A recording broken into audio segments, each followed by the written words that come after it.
परम आदरणीय प्रधानाचार्य महोदय जी, मुख्य अतिथि महोदय आदरणीय सरपंच साहब, मेरे दादो साहब, सम्माननीय गुरुजनों, गांव से पधारे हुए मेहमानों और प्यारे सहपाठियों। 26 जनवरी को गणतंत्र दिवस के रूप में मनाया जाता है, ये तो हम सबको मालूम है। अब इस लोकतंत्र की राह पर चलते चलते हमारी शिक्षा व्यवस्था किस राह पर आकर खड़ी हो गई है, आज मैं उसके बारे में कुछ निवेदन करना चाहूँगी। हमारे देश में दो तरह की शिक्षा व्यवस्थाएं चल रही हैं, अमीरों के लिए अलग, गरीबों के लिए अलग। अमीरों के लिए प्राइवेट स्कूल, गरीबों के लिए सरकारी स्कूल। मैंने कई बार देखा है, घर पर जब मेहमान आते हैं और पूछने पर हम ये बताते हैं कि सरकारी विद्यालय में पढ़ रहे हैं, तो उनके चेहरे का रिएक्शन, भाव एक अलग तरीके का हो जाता है। तब मुझे बड़ा दुख होता है। उन सभी लोगों से मैं ये निवेदन करना चाहूँगी कि आप बहुत बड़ी गलतफहमी में हैं, क्योंकि शिक्षा का जो स्रोत है, शिक्षा जहाँ से आती है, वो आदरणीय शिक्षक है। शिक्षा ऊंची बिल्डिंगों से, बड़े बड़े गार्डन से, अच्छी बसों में सफ़र करने से या एसी रूमों से शिक्षा नहीं आती है। शिक्षा आती है शिक्षकों से, और वहाँ पढ़ा रहे सभी शिक्षक राजस्थान सरकार या किसी भी सरकार द्वारा आयोजित शिक्षकों को चयनित करने की परीक्षा में असफल रहे हुए लोग हैं, जिनको सरकार ने शिक्षक बनाने से इनकार कर दिया है। वो सभी लोग वहाँ पढ़ा रहे हैं।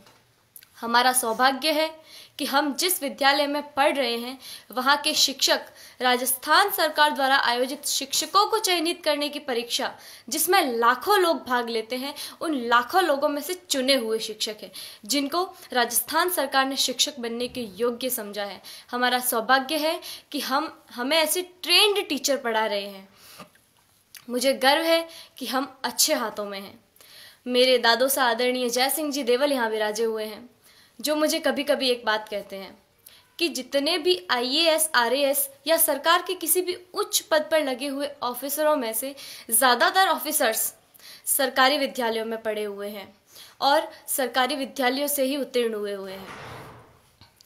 वर्तमान में एक डॉक्टर, एक इंजीनियर, एक वकील, एक बिजनेसमैन, यहाँ तक कि इन विद्यालयों में पढ़ा रहे शिक्षक भी अपने बच्चों को सरकारी विद्यालयों में पढ़ाना नहीं चाहते हैं।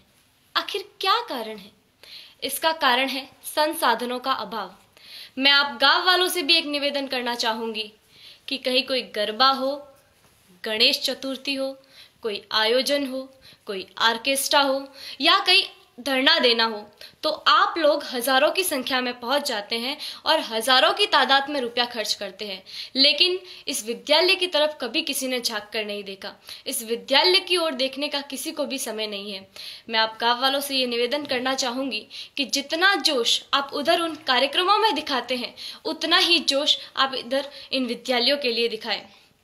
भविष्य में संजोगवश हम सरकारी विद्यालयों में पढ़ रहे छात्रों में से कोई प्रधानमंत्री या और कुछ बन गया, तो सबसे पहले तो हम ये कोशिश करेंगे कि भारत की तमाम सरकारी स्कूलों को एक उच्च स्तर पर ले आए, ताकि भविष्य में भारत में एक ऐसा समय आए कि सभी बच्चे सरकारी विद्यालय में पढ़ रहे होंगे। मुझे जो कहना था वो कह दिया। मैंने जो कहा वो गलत है या सही, मुझे नहीं पता। इसका निर्णय तो आप लोग ही कर सकते हैं। मेरे जो मन में था वो कह दिया। अब मुझे बहुत अच्छा महसूस हो रहा है। जय हिंद, जय भारत।